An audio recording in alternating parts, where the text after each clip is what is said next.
So if you hear some noises and stuff like that, I'm sorry. I am remote. Well, not really remote, but I am away from home. And sorry about the lighting. I'm here at our Melbourne data center. Um, so there is some servers and some, you know, stuff in the background and everything like that.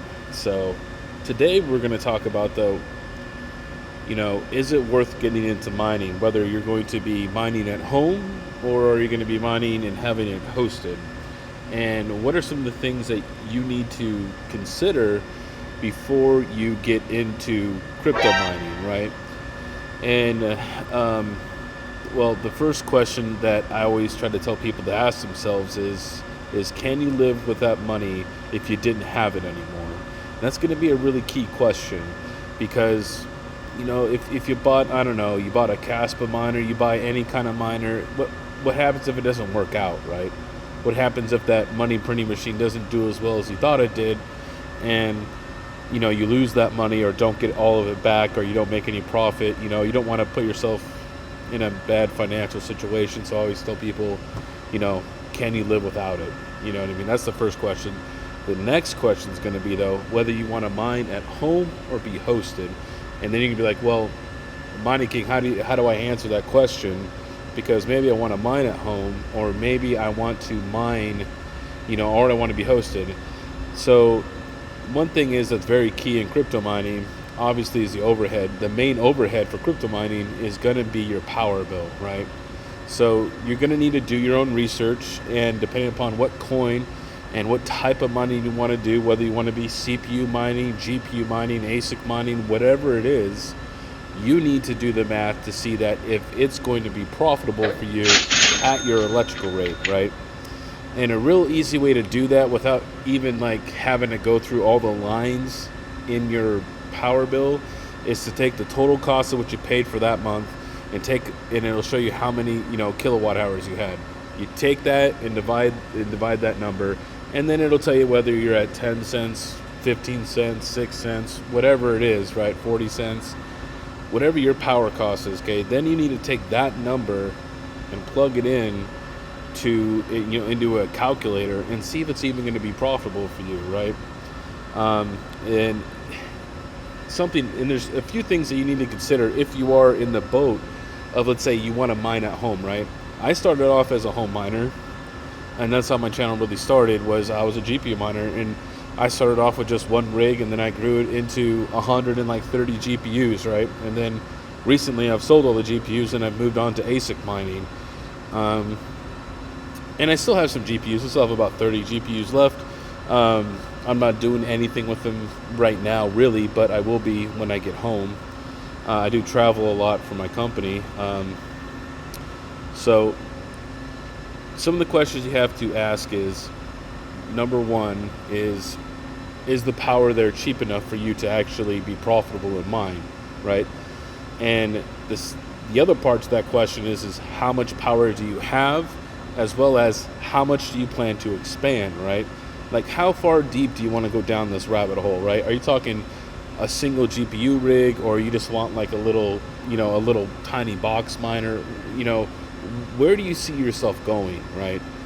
You kind of have to look at that, right? Because then it comes into how much power infrastructure do you have at your house, right? Do you have 240? How much 240 do you have? How much availability in your panel do you have? And being a home crypto miner, I'm going to be honest, guys, you have to wear kind of a lot of hats, right? Number one, you have to be I'm not going to say a full-blown electrician, but you do need to understand electricity and how it works.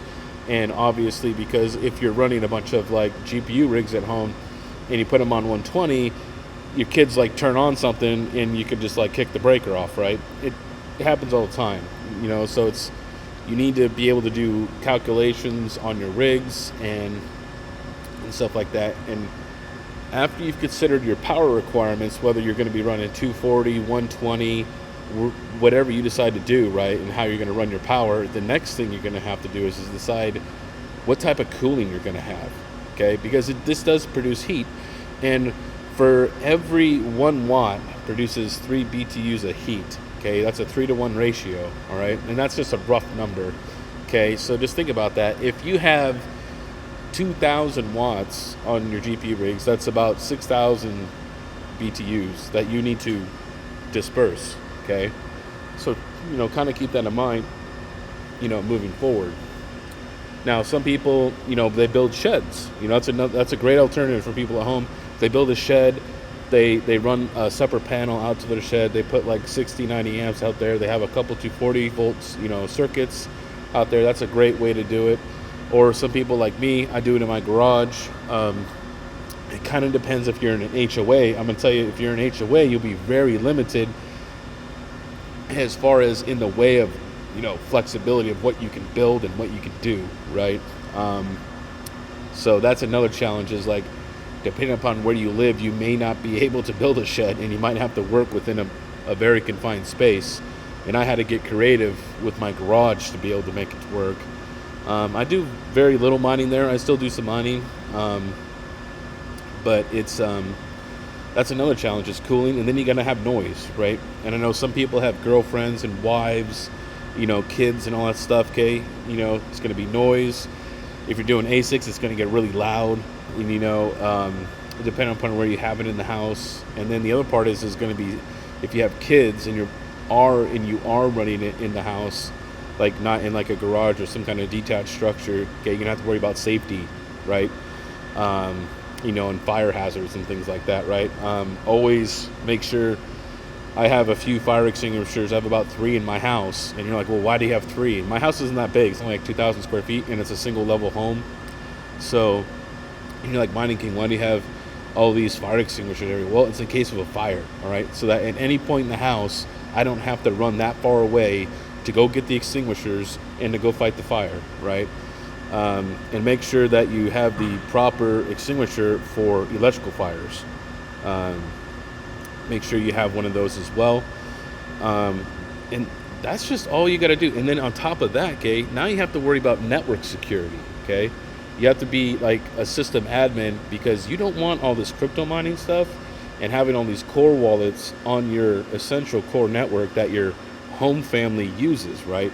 This stuff, it can be everything's super sketchy. They could get in and get your bank accounts. They could get in and get access to all your stuff. It happens all the time. I hear stories about it. I've seen stuff about it. You need to be able to do network security, or the simple solution would be to just run everything off like a hotspot, right? On an internet connection that's totally separated from your main network. So that way you're not doing like your banking and like all your Amazon stuff, and all that, paying your bills and everything. You don't want any of that stuff near your crypto mining. All right. So there is quite a lot that goes into being a home crypto miner. Now, I do work for a hosting company, I don't not work, but I am a part owner in a hosting company, and I also work at it. But, there comes a time and a place for hosting, right? One is obviously if your power rate isn't that great, if it's, I would say anything over 15 cents, probably you want to be hosted. It could be that you have power restrictions. Maybe you live in an apartment or a small house, or maybe the wife doesn't want you to do it, or whatever it is. Maybe you're in an HOA and you don't have any room to run the 240 volt circuits. I recommend most people mine on 240. You can mine on 120, but then again, like I said, you won't be able to run big ASICs on 120, but you could do like some smaller stuff. The nice thing about hosting, though, is you don't have to worry about the cooling infrastructure. You don't have to worry about the electrical. You don't have to worry about the heat. You don't have to worry about the noise. All you got to worry about is paying your bill, right? That's it. So it kind of depends on which avenue you want to go down. Now, I like I said, I started off as a home miner, and I love it, right? Because I love computers and stuff like that. I love building all this stuff behind me. So when I first started out, I did it at home as long as I could, until it just wasn't feasible anymore. I was growing my farm exponentially. It was becoming very hard to manage the heat, at least for me. I was running out. I ran out of on my 30 amp 240.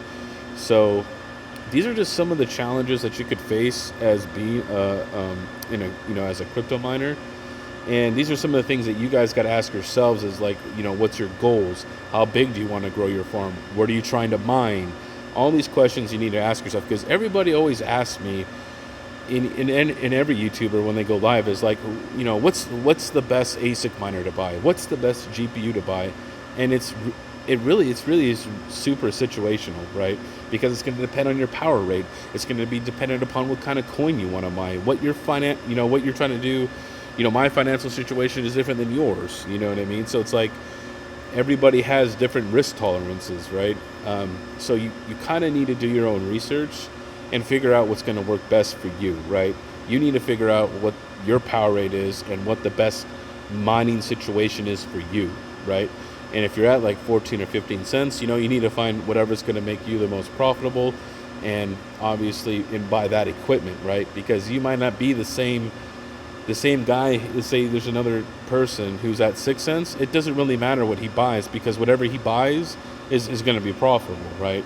So it's going to be kind of different, and you need to come up kind of with your own game plan, because there's really no best equipment out there. It all depends on your situation and what your current mining situation is, right? So I kind of just want to do this video because, like I said, a lot of questions about what the best equipment is, what should people buy, what should people get into, and honestly, the one piece of advice that me and Max Voltage really agree on is, if you're just getting into this should strictly be a hobby, because you're going to run into a lot of challenges and you're going to need to tinker. And if this is not you, if you don't like troubleshooting computers, you don't like doing things and being hands-on and figuring out stuff when it doesn't work or break, I don't think you should be a crypto miner, right? Because not all of this stuff everywhere is going to be just simply like just plug it in and away it goes. There's going to be some errors, and you're going to have to do some troubleshooting, and you're going to have to do a lot of legwork. So to me, I think this should be a hobby if you're just getting into it, not just you're looking for, what I want to say, some free passive income, like a money printing machine. This does take quite a bit of work and effort to do it right. All right, guys. So let me know what you guys thought about the video, and let me know your guys' situation down below. Are you guys first-time miners? Have you guys been mining for a while? I know some people that watch me have been mining for quite some time, and I've been mining for a while. Are you guys new miners? What kind of questions would you, if you guys are new, because I do like helping the new guy, and I do like helping people, and I like helping those who like to help themselves. So if you are new, down in the comments down below, put what type of content you would like to see, right? Like what kind of how-to videos or videos that you guys need to see that maybe some other guys aren't producing right now. So, all right, guys, this is Monarchy giving you the most hashes, and I'll see you next time.